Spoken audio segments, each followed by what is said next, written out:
Welcome back to my channel. நான் உங்கள் Zakir Hussain, career guidance guru. இப்போ ரீசெண்டாக நம்மளோட வீடியோவை பார்த்துட்டு நிறையா பேரண்ட்ஸ் ஃபோன் பண்ணி, சார் ரொம்ப யதார்த்தமாக பேசுகிறீங்க, நாங்கள் மனசில் என்னென்ன நினைக்கிறோமோ அது எல்லாமே புரிகிற மாதிரி நீங்கள் எக்ஸ்பிளைன் பண்ணுறீங்க, ரொம்ப நல்லா இருக்கு சார். அதே மாதிரி காலேஜை போய் விசிட் பண்ணுங்கன்னு நீங்கள் ரெகுலராக சொல்லிட்டு இருக்கீங்க. இப்போ நம்ம காலேஜ் போய் விசிட் பண்ணால் என்னென்ன சார் நோட் பண்ணணும் அந்த மாதிரி கேட்குறாங்க. அவங்களுக்கான இந்த வீடியோ ஸ்கிப் பண்ணாமல் நான் சொல்கிற இதெல்லாம் கேட்டுக்கோங்க. இது பிரகாரம் நீங்கள் ஒரு காலேஜை போய் நீங்கள் அனாலிசிஸ் பண்ணீங்கன்னா உங்களுக்கு உண்மையான ஒரு காலேஜ் என்ன மாதிரி இருக்குன்னு தெரியும். வாங்க வீடியோக்குள்ளே போய் டீட்டெயிலாக பார்க்கலாம். ஃபஸ்ட்டு, நீங்கள் ஒரு காலேஜுக்குள்ளே போகிறீங்கன்னா முன்னாடியே அந்த காலேஜ் கிட்ட இன்ஃபார்ம் பண்ணாதீங்க. நீங்கள் ஒரு காலேஜ் நீங்கள் போகணுன்னு முடிவு பண்ணிட்டீங்க. ஃபார் எக்ஸாம்பிள் ஒரு கோயம்புத்தூரோ சென்னை ரீஜனோ போகிறீங்கன்னா நீங்கள் யார்கிட்டையும் அங்கே இருக்கிற வேலை பார்க்குற ஃபேக்கல்ட்டிக்கிட்டையோ யார்ட்டையும் ப்ரியராக இன்ஃபார்ம் பண்ணாமல் புதுசாக நீங்கள் ஒரு இது போகிற மாதிரி வெள்ளந்திரியா, அந்த கிராமத்தில் சொல்லுவாங்க வெள்ளந்திரியா, அதாவது உங்களுக்கு எல்லாமே தெரியுமோ தெரியாதோ எனக்கு தெரியாது, பட் ஒன்றுமே தெரியாத மாதிரி தான் என்ன செய்யணும், ஒரு காலேஜுக்குள்ளே போகணும். ரொம்ப ஒரு லேமன் மாதிரி ஒரு கிராமத்துலேருந்து வந்தால் எப்படி இருக்கும், இல்லை சார் எனக்கு எல்லாமே தெரியும், ரொம்ப ஸ்மார்ட்டாக சார் ஐ வாண்ட் ADS, அதுக்கு எப்படி ஐடி கம்ப்யூட்டர் சயின்ஸில் எப்படி இருக்கும், ஃபீச்சர்ஸ் எப்படி இருக்கும், இந்த மாதிரி நீங்கள் ஒரு அப்பா டக்கராக போனீங்கன்னா இந்த காலேஜ் அட்மிஷன் டீம் உங்களை ஈஸியாக ஜட்ஜ் பண்ணிடுவாங்க. ஏன்னா இவர் கம்ப்யூட்டர் சைடு பிரான்ச்சை பிளான் பண்ணி வந்திருக்காரு, கண்டிப்பாக இவர் நம்ம மிளகா அரைச்சிருவோம், நம்ம சொல்கிற டொனேஷன் கொடுப்பாருன்னு காலேஜ் இது பண்ணிடுவாங்க.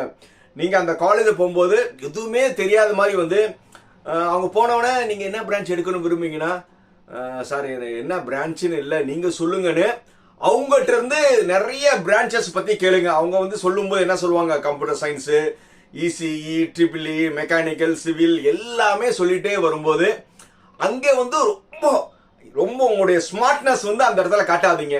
அப்படியா சார், சார் இந்த எவ்வளோ கட் ஆஃப் சார் உங்கள் காலேஜில் கவுன்சிலிங்கில் தேவைப்படும்னு, நீங்கள் எந்த காலேஜ்லேயும் போனாலும் நீங்கள் கவுன்சிலிங் என் பையன் மார்க்கு கம்மியாக தான் எடுப்பான்னு எப்போவுமே அந்த ஒரு வேர்டை ரிவீல் பண்ணாதீங்க. நார்மலாக 160க்கு மேலே எடுப்பான் சார்னு சொல்லி நீங்கள் அப்படியே அதை மெயின்டைன் பண்ணிட்டு போங்க. அப்போ அவங்ககிட்ட கேட்கும்போது சார் உங்கள் காலேஜில் கட் ஆஃப் கட்டிங்கன்னா அவங்க நீங்கள் இப்போ போனீங்கன்னா, சார் நம்ம காலேஜுக்கு நீங்கள் எந்த மார்க் சொன்னாலும், நீங்கள் 160 சொன்னாலும் 170 சொன்னாலும், சார் இதெல்லாம் நம்ம காலேஜில் உங்களுக்கு கிடைக்காது, ஸோ நீங்கள் பெட்டர் நீங்கள் மேனேஜ்மெண்ட்டில் புக் பண்ணிக்கோங்கன்னு ஃபஸ்ட்டு அடி உங்களுக்கு மேனேஜ்மெண்ட்டுக்கு தான் பேசுவாங்க. மேனேஜ்மெண்ட்டில் பேசும்போது அப்போவும் நீங்கள் ரொம்ப அப்படியா சார், இப்போ அந்த கம்ப்யூட்டர்னு ஒன்று சொல்லிட்டு இருக்காங்களே சார், அந்த அது என்னப்பா ரொம்ப வெள்ளந்திரியா கேளுங்க. அவங்க உடனே ADSா சார் அப்படி சொல்லும்போது இதுக்கு எவ்வளோ சார் ஃபீஸ் வரும், கவுன்சிலிங்கில் வந்தால் எவ்வளோ ஃபீஸ் வரும் கேட்டால் அவங்க கவுன்சிலிங் ஒரு ஃபீஸ் சொல்லுவாங்க. அப்போ அவங்க என்ன சொல்லுவாங்க, இல்லை சார் நீங்கள் மேனேஜ்மெண்ட்டுக்கு நீங்கள் ஃப்ரீயாக புக் பண்ணிக்கோங்கன்னா, சார் அப்புறம் நீங்கள் தெரியாத மாதிரி கேளுங்க, சார் மேனேஜ்மெண்ட்டில் புக் பண்ணணும்னா என்ன சார், மேனேஜ்மெண்ட்னா என்ன சார்னு கேட்டிங்கன்னா அவங்க சொல்லுவாங்க, நீங்கள் கவுன்சிலிங் போகணும்னு அவசியம் கிடையாது, கொஞ்சம் ஃபீஸ் ஒரு 10 ரூபா 20 ரூபா கூட இருக்கும்னு சொல்லுவாங்க.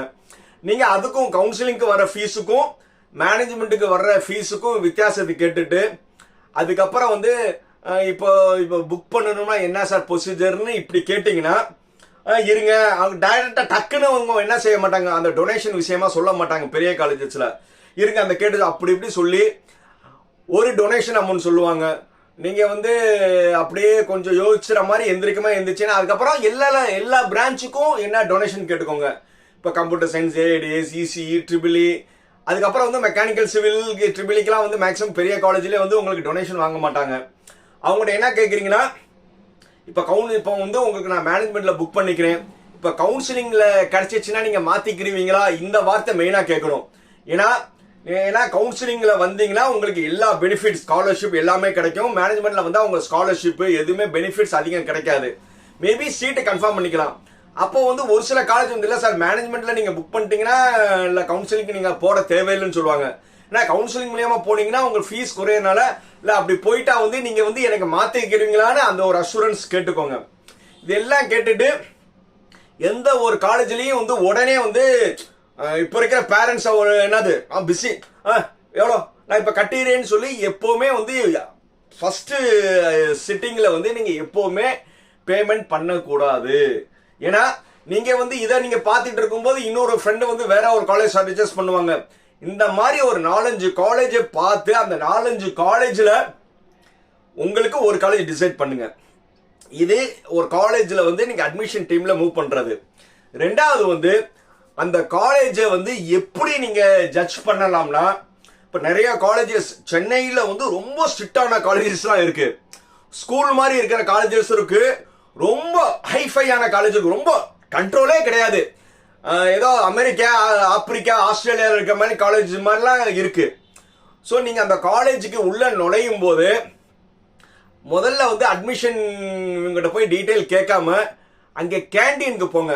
அந்த கேண்டீனுக்கு வந்து எப்போவுமே நீங்கள் ஒரு காலேஜ் போனீங்கன்னா ஒரு டீ டைம், லஞ்ச் டைம் இந்த மாதிரி போனீங்கன்னா அந்த காலேஜில் வந்து பையனும் பசங்களும் வந்து எப்படி ரியாக்ட் பண்ணுறாங்கன்னு. ஏன்னா என்னதான் வந்து ஹையர் ஸ்டடீஸ் ஃபாரின் கல்ச்சர் சொன்னாலும் நம்மளுடைய தமிழ்நாட்டு மக்களுக்கு கலாச்சாரம் முக்கியம். இந்த வீடியோ பார்க்குற மற்ற யூடியூபர் வந்து என்னை தப்பா நினைச்சாலும் பரவாயில்ல, நான் எப்பவுமே கலாச்சாரம் இருக்கிற காலேஜை தான் சஜஸ்ட் பண்ணுவேன். ஏன்னா என்னதான் இருந்தாலும் அது பையனுக்கும் ஒழுக்கம் தேவை, அதே நேரத்தில் பெண்களுக்கும் தேவை. சார் கேர்ள்ஸ்க்கு மட்டும் நீங்க கலாச்சாரம் கிடையாது, பையனும் வந்து ஒபீடியண்டா இருக்கணும். அப்படி இருக்க காலேஜ் எல்லாம் வந்து நான் என்ன எப்பவுமே ரெக்கமெண்ட் பண்ணுவேன். அந்த மாதிரி நீங்க அந்த ஒரு காலேஜை நீங்க விசிட் பண்ணீங்கன்னா அந்த காலேஜ்ல கரெக்டா வந்து அந்த லஞ்ச் டைத்துல வந்து நீங்க அந்த கேண்டீன் அட்மாஸ்பியர்ல நீங்க போனீங்கன்னா அந்த கேண்டீன்லயே வந்து பையங்க பொண்ணு தனித்தனியா இருக்காங்களா, இல்ல பையன் பொண்ணு ஊட்டி விட்டுட்டு இருக்காங்களா, இல்ல தோல்மலை இப்படி இருக்காங்க, அது எல்லாமே உங்களுக்கு கண்கூடா தெரியும். ஸோ அதை வச்சு நீங்க ஜட்ஜ் பண்ணிடலாம். என்னதான் அந்த காலேஜ் வந்து படிப்புல நம்ப இருந்தாலும் கலாச்சாரம் முக்கியம்ல. கடைசியில கலாச்சாரம் இல்லைன்னா பையன் பொண்ணுக்கு ஏதாவது தப்பு தண்டை ஆகி போச்சுன்னா அதுக்கு காரணம் என்னது? பேரண்ட்ஸ்க்கு தான் அந்த இது இருக்கும். காலேஜ் வந்து ஈஸியா தப்பிச்சு விட்டு போயிடுவாங்க. நீங்க எப்பவுமே ஒரு காலேஜை நீங்க ஜட்ஜ் பண்ணீங்கன்னா நம்மளுடைய கலாச்சாரம், பையன் பொண்ணு சேர்ந்து இருக்கிற தப்பே கிடையாது. அந்த லிமிடேஷன், 2 பேரும் சேர்ந்து நடந்து போறாங்களா, பேசிட்டு போறாங்களா, தப்பே கிடையாது. அப்படி தோல் மேல தோல் கையை போட்டுக்கிட்டு கேண்டீன்ல உட்காந்து ஊட்டிக்கிட்டு ஹாய் ஹாய்னு கண்ணத்துல தட்டிக்கிட்டு இந்த மாதிரி இருக்கான்னு அந்த காலேஜை நோட் பண்ணுங்க. ஏன்னா கலாச்சாரமும் முக்கியம். இந்த பார்த்த பிறகு ஓரளவு வந்து அந்த கலாச்சாரம் வந்து அந்த காலேஜ் வந்து உங்களுக்கு ஒரு பிடிச்சிருந்துச்சுன்னா ஆட்டோமேட்டிக்கா வந்து அங்க இருக்கிற பையன் பொண்ணுகிட்ட தனியா பேசுங்க. ஃபேமிலியா போனீங்கன்னா, லேடிஸா இருந்தீங்கன்னா இப்போ பொம்பளை பிள்ளைகிட்ட இப்போ இந்த காலேஜில் ஃபீஸ் எப்படிப்பா இருக்கும், எக்ஸ்ட்ரா கேட்பாங்களா, இந்த மாதிரி நாங்கள், அதாவது இவங்ககிட்டே வந்து நீங்கள் வெள்ளந்திரியா, இவங்ககிட்ட வந்து உங்க ஸ்மார்ட்னஸ் எதுவுமே இல்லாமல் எதுவுமே தெரியும், உங்களுக்கு எல்லாமே தெரிஞ்சிருந்தாலும் தெரியாத மாதிரி அந்த ஸ்டூடெண்ட் கிட்ட கேளுங்க. அதே மாதிரி அங்கே படிச்சுட்டு இருக்க பசங்கிட்ட கேளுங்க. கேட்கறது என்னென்ன கேட்கணும்னா, இப்போ பிளேஸ்மெண்ட் வந்து எப்படி கொடுப்பாங்க, எல்லாத்துக்கும் நல்ல பேக்கேஜ் கொடுப்பாங்க, எந்தெந்த மாதிரி கம்பெனிகள் வருது, காலேஜ் வந்து உங்கள் பிளேஸ்மெண்ட் ட்ரைனிங்க்கு எந்தெந்த மாதிரி சப்போர்ட் பண்றாங்க, இந்த மாதிரி எல்லா டீட்டெயிலும் நீங்க என்ன செய்யணும், அங்கே ஸ்டூடெண்ட்டை கேட்டீங்கன்னா எந்த ஒரு ஸ்டூடெண்ட் வந்து கரெக்டா சொல்லிடுவோம். பொய்ய சொல்ல இல்லை சார், போன வருஷம் வரை நல்ல பேக்கேஜ் வந்தா இந்த வருஷம் அந்த அளவுக்கு இல்லை, எத்தனை அது கேட்கும்போது எத்தனை பேருக்கு பிளேஸ்மெண்ட் கொடுத்தாங்க, எந்தெந்த டிபார்ட்மெண்ட் கொடுத்தாங்க, இது எல்லாமே நீங்க ஸ்டூடெண்ட்டை கேட்டீங்கன்னா அவங்க ஃபுல் அண்ட் ஃபுல் அக்கா வச்சிருவாங்க. இது ஒரு காலேஜை ஜட்ஜ் பண்றதுக்கு. அதுக்கப்புறம் வந்து நிறைய காலேஜஸ் என்ன செய்வாங்கன்னா, நீங்க காலேஜ் கேம்பஸ் டூர் மாதிரி காட்டுவாங்க. நீங்க ECE, triple E, mechanical, computer science போனீங்கன்னா எல்லா இடத்துலையும் கம்ப்யூட்டரா இருக்கும். மற்ற டிபார்ட்மெண்ட் பார்க்கும்போது அங்கே லேப் வந்து ஃபுல்லா நான் எக்ஸ்பிளைன் பண்ணுவாங்க, அதையும் பாருங்க. அங்கே போகும்போதே வந்து உங்களுக்கு நல்லாவே தெரியும்.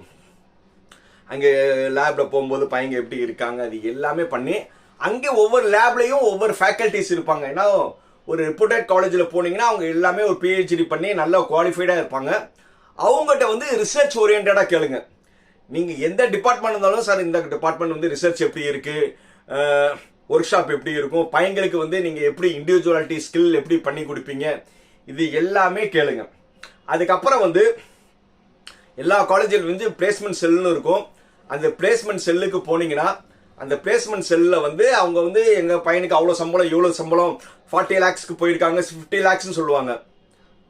சார் எத்தனை பேத்துக்கு 40 lakhs வாங்கி கொடுத்தீங்க, எத்தனை பேத்துக்கு 50 lakhs வாங்கி கொடுத்தீங்க, எந்த பிரான்ச் பையனுக்கு வாங்கி கொடுத்தீங்க, இந்த டீட்டெயில் எல்லாமே வந்து அவங்கள்ட்ட பொட்டில் அரைக்கிற மாதிரி கேட்கணும். அவங்க அப்படியே 400+4 அப்படி இப்படின்னு ஒரு நுனி நாக்கில் பேச ஆரம்பிக்கும் போது, எத்தனை பேத்துக்கு சார் நீங்கள் 40 லட்சத்துக்கு வாங்கி கொடுத்தீங்க, எத்தனை பேத்துக்கு சார் 10 லட்சத்துக்கு வாங்கி கொடுத்தீங்க, எத்தனை பேர் சார் வேலையெல்லாம் இப்படி கேட்டாங்கன்னா அவங்க டேட்டா எடுத்து கொடுக்கும்போது அதுலேயே அதுலேயே நீங்கள் வந்து நல்லா எப்படி கேட்குறோம்னா 3 விஷயம் தெரிஞ்சுக்கோங்க. Offer, appointment, internship. இப்போ பெரிய பெரிய ஒரு சில காலேஜ் தவிர பெரிய காலேஜஸ்லாம் வந்து ஒரு பெரிய லெவலில் வந்து ஐடி பையங்களுக்கே நல்ல வேலை வாங்கி கொடுக்குறாரு. ஏதோ பேருக்கு ஒரு 3 லட்சம் 3.5 லட்சம் 4 லட்சத்துக்குலாம் வாங்கி கொடுத்துருக்காங்க. அவங்ககிட்ட வந்து சார் நாங்கள் வந்து ஒரு மேக்ஸிமம் ஒரு 90% எல்லாத்துக்கும் நாங்கள் ஆஃபர் கொடுத்துறோம்னு சொல்லுவாங்க. ஆஃபர்னா நோட்டீஸ் மாதிரி, உங்கள் பையனை நாங்கள் வந்து இன்டர்வியூ பண்ணோம், பிடிச்சிருக்கு, வேலைக்கு எடுப்போம் சொல்கிற பேர் ஆஃபர். ஆஃபரை எப்போவுமே நம்பாதீங்க. ஏன்னா இன்னும் வந்து எனக்கு நிறைய காலேஜஸில் வந்து டிசிஎஸ், விப்ரோல, சிடிஎஸ் எல்லாம் செலக்ட் பண்ணாங்க. ஒரு 1.5 வருஷமாவே வந்து அவங்கள கூப்பிடாம இருக்காங்க. அப்படியே கூப்பிட்டாலும் பெஞ்சில் நிறைய பேர் இருக்காங்க. அது ஆஃபர் என்னன்னு முதல்ல கேட்டுக்கோங்க. அப்பாயின்மெண்ட் ஆர்டர் எத்தனை பேத்துக்கு கொடுத்தாங்க, அதுதான் உண்மை.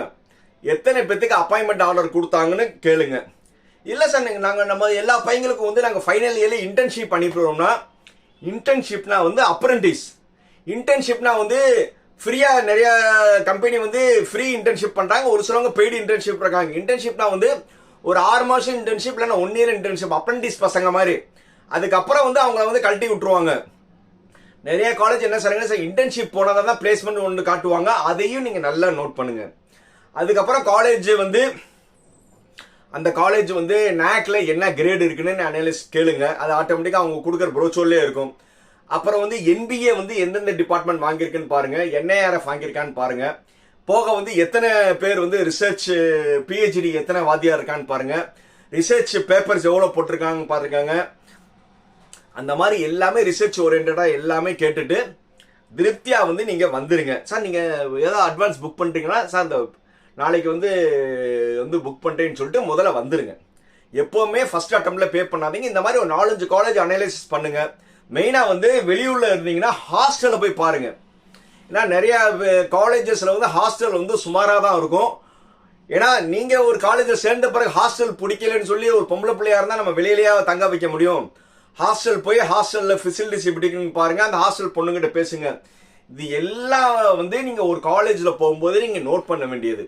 இந்த மாதிரி எல்லாமே சேர்ந்து உங்களுக்கு ஒரு காலேஜ் பிடிச்சிருந்துச்சுன்னா கவுன்சிலிங்ல வெயிட் பண்ண முடிஞ்சா வெயிட் பண்ணுங்க. அப்படி மேனேஜ்மெண்ட் போகணும்னா அப் டு யூ. இன்னும் இந்த மாதிரி நிறைய உங்களுக்கு தகவல் வேணும்னா என்ன செய்யணும், இந்த சேனலை சப்ஸ்கிரைப் பண்ணுங்க. எப்போ நான் சொல்ல மாதிரி தான், லைக், கமெண்ட், ஷேர், சப்ஸ்கிரைப். பாய்.